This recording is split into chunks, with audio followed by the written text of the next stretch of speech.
36. అర్జున ఉవాచ, ఈ ఊ అచ్చు కాబట్టి అర్జున తర్వాత చిన్న గ్యాప్ ఇచ్చి ఉవాచ అని చెప్పాలి. ఊ కంఠంలో నుంచి రావాలి. వాకి కొమ్మిస్తే ఊ లాగా కాకుండా కంఠంలోంచి ఊ ఉవాచ. అర్జున ఉవాచ అథ కేన ప్రయుక్తోయం. అథ ఒత్తు థ అండి, గమనించండి. అథ కేన, నా తర్వాత పా కింద రకారం ఉంది కదా, ఆ నాకి పాని జాయిన్ చేసి చెప్పాలి. అంతేకాని చాలా మంది ఇక్కడ కేనప్ పట్టుకోమంటున్నామని కేనప్ ప్రయుక్తోయం, కేనప్ ప్రయుక్తోయం అని చెప్తున్నారు. అలా చెప్పకూడదండి, అది మిస్టేక్ అవుతుంది. కేనప్, ఆ పా బయటికి వినిపించకూడదు. కేనప్ ప్రయుక్తోయం, కేనప్ అని ఒక్క సెకండ్ పట్టుకొని జాయిన్ చేసి ఒక్క సెకండ్ ఆపితే మీకు పా కింద రకారం క్లియర్ గా వినిపిస్తుంది. అథ కేన ప్రయుక్తోయం అంతే. ఈ పా కింద రకారం అందరూ కొంచెం బాగా ప్రాక్టీస్ చేసుకోండి. జయగురు. అర్జున ఉవాచ అథ కేన ప్రయుక్తోయం. అర్జున ఉవాచ అథ కేన ప్రయుక్తోయం. అథ కేన ప్రయుక్తోయం. అథ కేన ప్రయుక్తోయం. మళ్ళీ ఒకసారి అర్జున ఉవాచ చెప్పండి. Okay ma'am. అర్జున ఉవాచ. ఓకే. పాపం చరతి పూరుషః. ఇక్కడ పూకి దీర్ఘం ఉంది, గమనించుకోండి. పాపం చరతి పూరుషః. పాపం చరతి పూరుషః. పాపం చరతి పూరుషః. పాపం చరతి పూరుషః. అనిచ్ఛన్నపి వార్ష్ణేయ. అనిచ్ఛన్నపి, చా కింద చావొత్తు మహాప్రాణం రెండు ఉన్నాయండి. నీకి చాని జాయిన్ చేసి చెప్పాలి. అనిచ్ఛన్నపి, గాలి బయటికి వదిలితేనే చా. ఒక్కసారి షర్మిల గారు మ్యూట్ పెట్టుకోండి. అనిచ్ఛన్నపి వార్ష్ణేయ. వార్ష్ణేయ, షా కింద అణ, గమనించండి. వార్ష్ణేయ, అణ క్లియర్ గా వినిపించాలి. అణ బదులు నా పెట్టేస్తూ ఉంటారు. అణ క్లియర్ గా వినిపించేటట్టు చూసుకోండి. అనిచ్ఛన్నపి వార్ష్ణేయ. అనిచ్ఛన్నపి వార్ష్ణేయ. అనిచ్ఛన్నపి వార్ష్ణేయ. అనిచ్ఛన్నపి వార్ష్ణేయ. బలాదివ నియోజితః. బలాదివ నియోజితః. బలాదివ నియోజితః. బలాదివ నియోజితః. అర్జున ఉవాచ అథ కేన ప్రయుక్తోయం పాపం చరతి పూరుషః. అర్జున ఉవాచ అథ కేన ప్రయుక్తోయం పాపం చరతి పూరుషః. అథ కేన ప్రయుక్తోయం పాపం చరతి పూరుషః. అథ కేన ప్రయుక్తోయం పాపం చరతి పూరుషః. అనిచ్ఛన్నపి వార్ష్ణేయ. బలాదివ నియోజితః. అనిచ్ఛన్నపి వార్ష్ణేయ. బలాదివ నియోజితః. అనిచ్ఛన్నపి వార్ష్ణేయ. బలాదివ నియోజితః. అనిచ్ఛన్నపి వార్ష్ణేయ. బలాదివ నియోజితః. అర్జున ఉవాచ అథ కేన ప్రయుక్తోయం పాపం చరతి పూరుషః. అనిచ్ఛన్నపి వార్ష్ణేయ. బలాదివ నియోజితః. అర్జున ఉవాచ అథ కేన ప్రయుక్తోయం పాపం చరతి పూరుషః. అనిచ్ఛన్నపి వార్ష్ణేయ. బలాదివ నియోజితః. अथ केन प्रयुक्तोऽयं पापं चरति पूरुषः अनिच्छन्नपि वार्ष्णेय बलादिव नियोजितः अथ केन प्रयुक्तोऽयं पापं चरति पूरुषः अनिच्छन्नपि वार्ष्णेय बलादिव नियोजितः अथ केन प्रयुक्तोऽयं पापं चरति पूरुषः अनिच्छन्नपि वार्ष्णेय बलादिव नियोजितः अथ केन प्रयुक्तोऽयं पापं चरति पूरुषः अनिच्छन्नपि वार्ष्णेय बलादिव नियोजितः अथ केन प्रयुक्तोऽयं पापं चरति पूरुषः अनिच्छन्नपि वार्ष्णेय बलादिव नियोजितः अथ केन प्रयुक्तोऽयं पापं चरति पूरुषः अनिच्छन्नपि वार्ष्णेय बलादिव नियोजितः जगदतनं శ్లోక నెంబర్ 37 37వ శ్లోకం శ్రీ భగవానువాచ కామ ఏష క్రోధ ఏషః ఇక్కడ ఒక పాదంలో రెండు అచ్చులు వస్తాయండి రెండు పాజులు ఇవ్వాలి మనం కామ తర్వాత ఏ అచ్చు కామ ఏష తర్వాత క్రోధ ఉంటుంది క్రో కా కింద రకారం వచ్చినప్పుడు ఆ ఏషాకి కాని జాయిన్ చేసి చెప్పాలి ఏష క్రోధ టీహెచ్ఏ ధా అది టీహెచ్ఏ థా కాదు అది గమనించండి ధా క్రోధ తర్వాత మళ్ళీ పాజ్ ఇవ్వాలి ఏష ఏ అచ్చు కాబట్టి చిన్న పాజ్ ఇచ్చి ఇది ఏని ఇంగ్లీష్ లెటర్ ఏ లాగా చెప్తే మీకు కరెక్ట్ గా వచ్చేస్తుంది ఏష కామ ఏష క్రోధ ఏషః అంతే శ్రీ భగవానువాచ కామ ఏష క్రోధ ఏషః श्रीभगवानुवाच काम एष क्रोध एषः काम एष क्रोध एषः काम एष क्रोध एषः రజోగుణ సముద్భవః రజోగుణ అనండి గు తర్వాత సముద్భవః దా కింద భావొత్తు బాకి మహాప్రాణం సముద్భవః మూకి దాని జాయిన్ చేసి చెప్పాలి సముద్భవః రజోగుణ సముద్భవః रजोगुण समुद्भवः रजोगुण समुद्भवः रजोगुण समुद्भवः మహాశనో మహాపాప్మా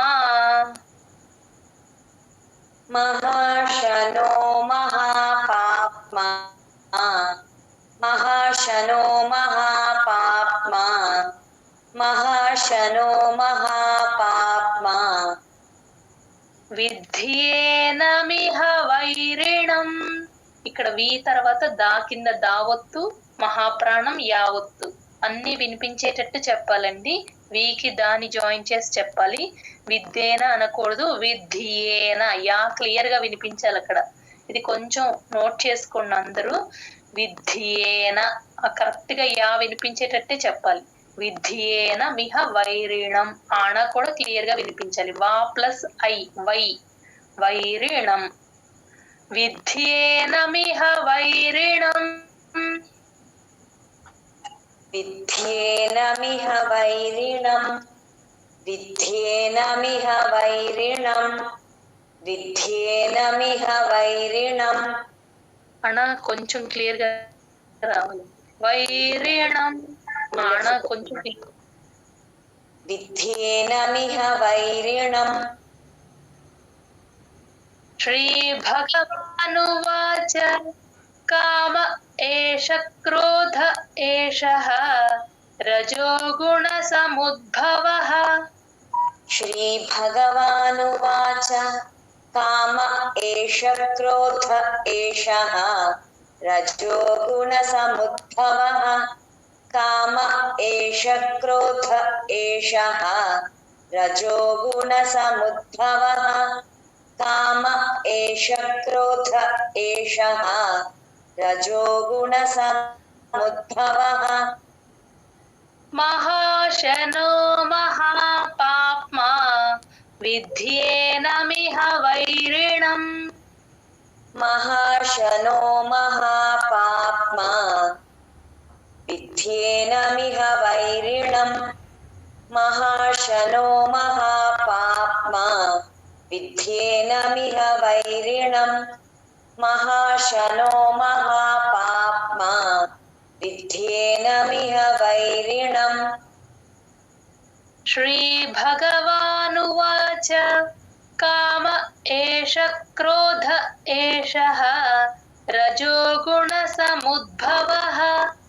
महाशनो महापाप्मा विध्येनमिह वैरिणम् श्रीभगवानुवाच काम एष क्रोध एषः रजोगुणसमुद्भवः महाशनो महापाप्मा विध्येनमिह वैरिणम् काम एष మ్యామ్ రావట్లేదా మ్యామ్ ఏన ఆయా ఇంకొంచెం కరెక్ట్ గా వినిపించండి విధ్యేన ఓకే మ్యామ్ श्रीभगवानुवाच काम एष क्रोध एषः रजोगुणसमुद्भवः महाशनो महापाप्मा विध्येनमिह वैरिणम् काम एष क्रोध एषः रजोगुणसमुद्भवः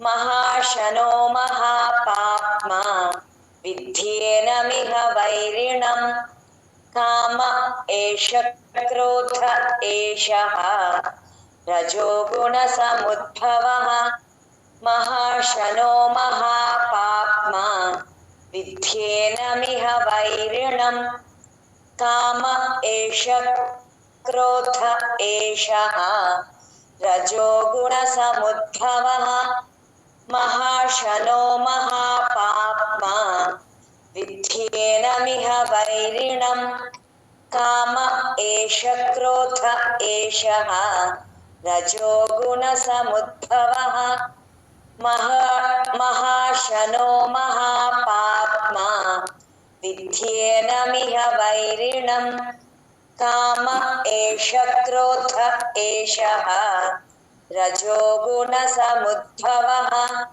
महाशनो महापाप्मा विध्येनमिह वैरिणम् काम एष क्रोध एषः रजोगुणसमुद्भवः महाशनो महापाप्मा विध्येनमिह वैरिणम् జగుదత్త మ్యామ్ 38వ శ్లోకం శ్లోక నెంబర్ 38 ఈ శ్లోక కొంచెం జాగ్రత్తగా చెప్పాలండి ధూమేనా ప్రియతే వన్హిః ధూ మహాప్రాణం ఉంది ధూమేనా ప్రియతే వా కింద రకారం ఉంది కాబట్టి నాకి వాని జాయిన్ చేసుకొని ధూమేనా ప్రియతే వన్హిః వా తర్వాత హా కింద నా వస్తుంది గమనించండి ఇక్కడ కొంచెం జాగ్రత్తగా వన్హిః ఫస్ట్ నా చెప్తాం తర్వాత హీ చెప్తాం హా కింద నా ఒత్తు ఎప్పుడు వచ్చినా నా అణ మా ఈ మూడు వచ్చినప్పుడు ఫస్ట్ ఆ ఒత్తులు చెప్పి తర్వాత అక్షరం చెప్తాం రివర్స్ లో వస్తుంది ఇక్కడ ఒక్క చోట హాకి మాత్రం వన్ హిహి ఇంగ్లీష్ లెటర్ లో వన్ అంటాం కదా అలా వన్ హిహి ఆ విసర్గ హీ అవుతుందండి రాసేసుకోండి పెన్సిల్ తో వన్ హిహి ధూమేనా వ్రియతే వన్హిః धूमेना व्रियते वह्निः धूमेना व्रियते वह्निः धूमेना व्रियते वह्निः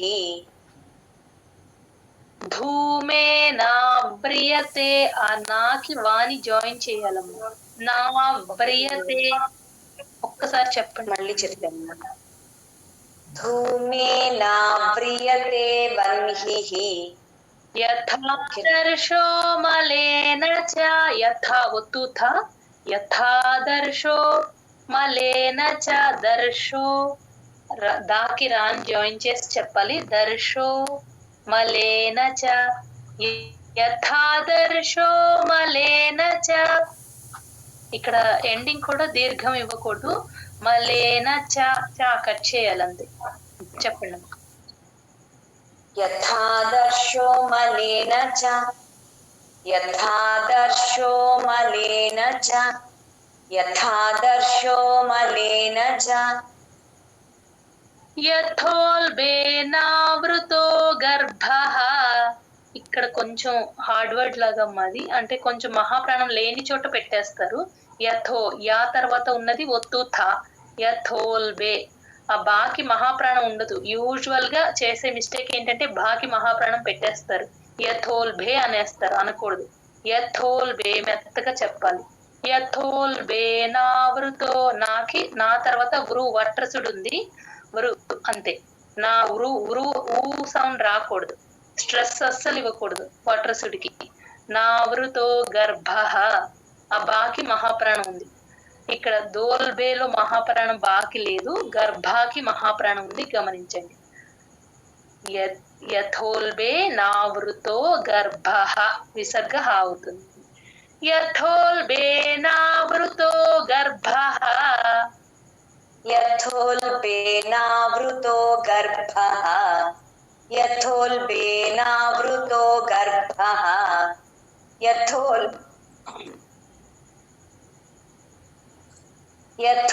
యథోల్బేనావృతో గర్భః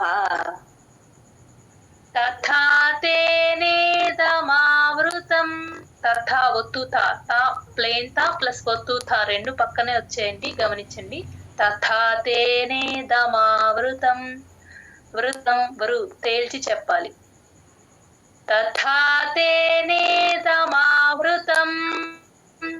తథా తేనేదమావృతం తథా తేనేదమావృతం తథా తేనేదమావృతం కొంచెం వాటర్ తాగి ధూమేనావ్రియతే వహ్నిః యథా దర్శో మలేన చ ధూమేనావ్రియతే వహ్నిః యథా దర్శో మలేన చ ధూమేనావ్రియతే వహ్నిః యథా దర్శో మలేన చ ధూమేనావ్రియతే వహ్నిః యథా దర్శో మలేన చ యథోల్బేనావృతో గర్భః తథా తేనేదమావృతం యథోల్బేనావృతో గర్భః తథా తేనేదమావృతం యథోల్బేనావృతో గర్భః తథా తేనేదమావృతం యథోల్బేనావృతో గర్భః తథా తేనేదమావృతం ధూమేనావ్రియతే వహ్నిః యథా దర్శో మలేన చ యథోల్బేనావృతో గర్భః తథా తేనేదమావృతం ధూమేనావ్రియతే వహ్నిః యథా దర్శో మలేన చ యథోల్బేనావృతో గర్భః తథా తేనేదమావృతం ధూమేనావ్రియతే వహ్నిః యథా దర్శో మలేన చ యథోల్బేనావృతో గర్భః తథా తేనేదమావృతం ధూమేనావ్రియతే వహ్నిః యథా దర్శో మలేన చ యథోల్బేనావృతో గర్భః తథా తేనేదమావృతం ధూమేనావ్రియతే వహ్నిః యథా దర్శో మలేన చ यथोल्बेनावृतो गर्भः तथा तेनेदमावृतम् धूमेन व्रियते वह्निः यथादर्शो मलेन च यथोल्बेनावृतो गर्भः तथा तेनेदमावृतम् धूमेन व्रियते वह्निः यथादर्शो मलेन च यथोल्बेनावृतो गर्भः तथा तेनेदमावृतम् धूमेन व्रियते वह्निः यथादर्शो मलेन च यथोल्बेनावृतो गर्भः तथा तेनेदमावृतम् धूमेन व्रियते वह्निः यथादर्शो मलेन च यथोल्बेनावृतो गर्भः तथा तेनेदमावृतम् चेतुदत्तन ధూమేనావ్రియతే వన్హిః. ఆ వాకింగ్ అలా రావాలమ్మా. ఒక్కసారి మళ్ళీ రాలేదమ్మా. చెప్తారా? ఓకే ఒక్కొక్కసారి మిస్ అవుతుంది. Okay ma'am. ధూమేనావ్రియతే వన్హిః యథాదర్శో మలేన చ యథోల్బేనావృతో గర్భః తథా తేనేదమావృతం. 39వ ఓకే అమ్మా. శ్లోక నెంబర్ 39. ఆవృతం జ్ఞానమేతేన. ఆవృతం ఆ సెకండ్ అండి, అది గమనించండి. ఆవృతం బ్రూ తేల్చి చెప్పాలి. ఆవృతం జ్ఞాన జిఎన్వైఏ జ్ఞానమేతేన. ఆవృతం జ్ఞానమేతేన. ఆవృతం జ్ఞానమేతేన ఆవృతం జ్ఞానమేతేన ఆవృతం జ్ఞానమేతేన జ్ఞానినో నిత్యవైరిణ. జిఎన్వైఏ జ్ఞా యా వినిపించాలి ఎండింగ్ లో. జ్ఞానినో నిత్య తా కింద యావత్ కూడా క్లియర్ గా వినిపించాలి. నిత్య వై వా ప్లస్ ఐ వై వైరిణ అణ కూడా క్లియర్ గా వినిపించాలి. జ్ఞానినో నిత్య వైరిణ. జ్ఞానినో నిత్యవైరిణ జ్ఞానినో నిత్యవైరిణ జ్ఞానినో నిత్యవైరిణ. అణ కొంచెం క్లియర్ గా వచ్చేటట్టు చూడండి అమ్మా నెక్స్ట్ టైం. కామరూపేణ కౌంతేయ. కామరూపేణ అణ కౌంతేయ కా ప్లస్ ఔ నోరు ఇలా రౌండ్ గా అవ్వాలి ఔకారం చెప్పినప్పుడు, అప్పుడే కరెక్ట్ గా పలికినట్టు. కామరూపేణ కౌంతేయ. కామరూపేణ కౌంతేయ కామరూపేణ కౌంతేయ కామరూపేణ కౌంతేయ. ఇది కరెక్ట్ గా వచ్చిందమ్మా అన్న. ఇలా చెప్పండి. ఓకే. దుష్పూరేణ నలేన చ. దుష్పు ఎక్కడ ఈ శ్లోకంలో మహాప్రాణం అనేది లేదండి, గమనించండి. శ్లోకం మొత్తంలో మహాప్రాణం లేదు ఈ శ్లోకంకి. దుష్పూరేణ దూకి షాని యాడ్ చేసి చెప్పాలి. ఆ షా షణ్ముఖ షా కొంచెం ముద్దగా పలకాలి, టంగ్ ట్విస్ట్ చేసి చెప్పాలి. దుష్పూరేణ దుష్పూరేణ పాకి దీర్ఘం. పూరేణ నలేన చ. దుష్పూరేణ నలేన చ. దుష్పూరేణ నలేన చ దుష్పూరేణ నలేన చ దుష్పూరేణ నలేన చ. ఆవృతం జ్ఞానమేతేన జ్ఞానినో నిత్యవైరిణ. ఆవృతం జ్ఞానమేతేన జ్ఞానినో నిత్యవైరిణ ఆవృతం జ్ఞానమేతేన జ్ఞానినో నిత్యవైరిణ ఆవృతం జ్ఞానమేతేన ज्ञानिनो नित्यवैरिणा कामरूपेण कौन्तेय दुष्पूरेणानलेन च कामरूपेण कौन्तेय दुष्पूरेणानलेन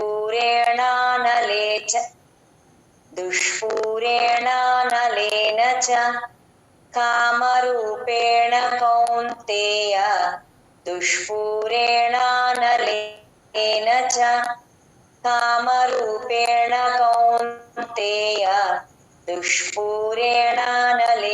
च आवृतं ज्ञानमेतेन ज्ञानिनो नित्यवैरिणा कामरूपेण कौन्तेय दुष्पूरेणानलेन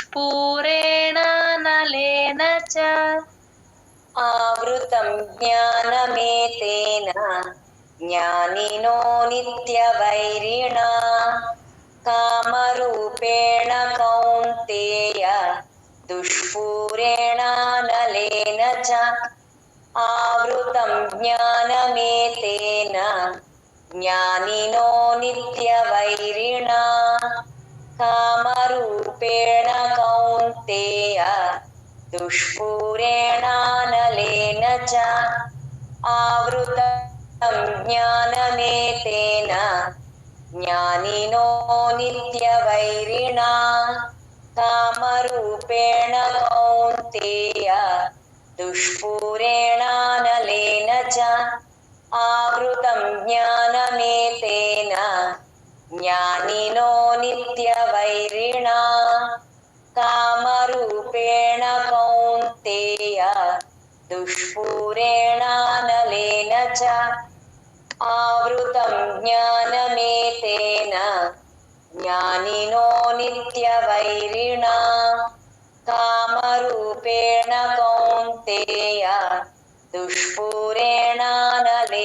च आवृतं ज्ञानमेतेन ज्ञानिनो नित्यवैरिणा कामरूपेण कौन्तेय दुष्पूरेणानलेन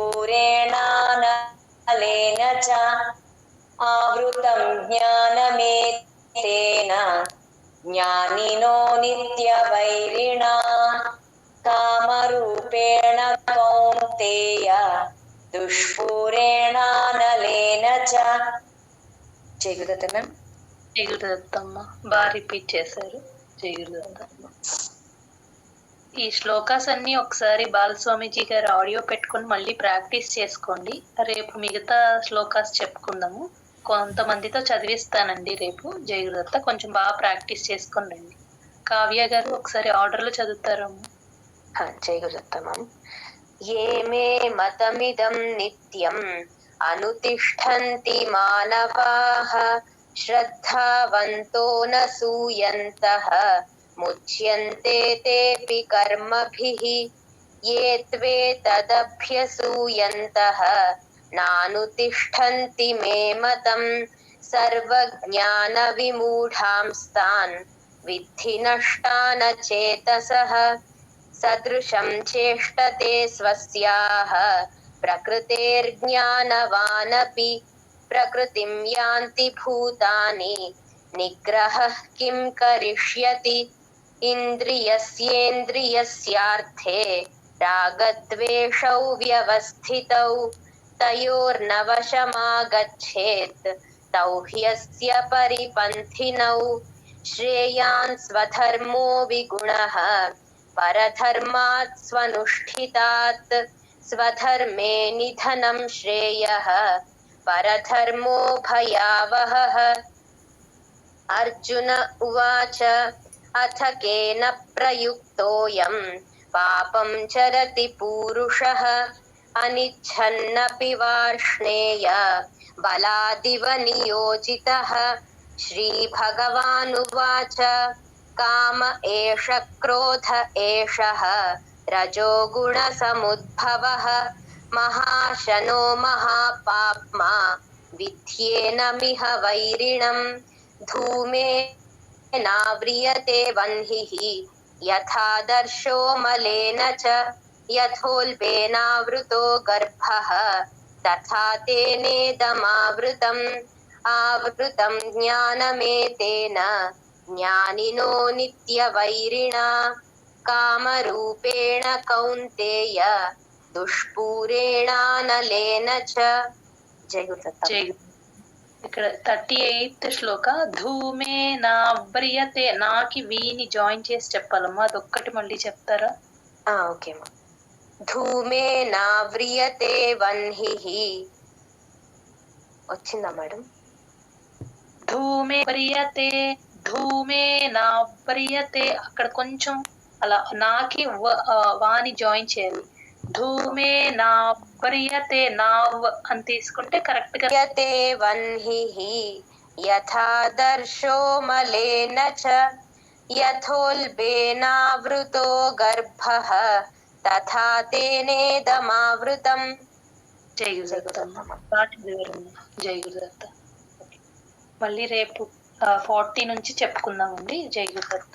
జ్ఞానానందమయం దేవం నిర్మల స్ఫటికాకృతిం ఆధారం సర్వ విద్యానాం హయగ్రీవముపాస్మహే ఏతత్ఫలం శ్రీ సద్గురు చరణారవిందార్పణమస్తు. జై గురుదత్త.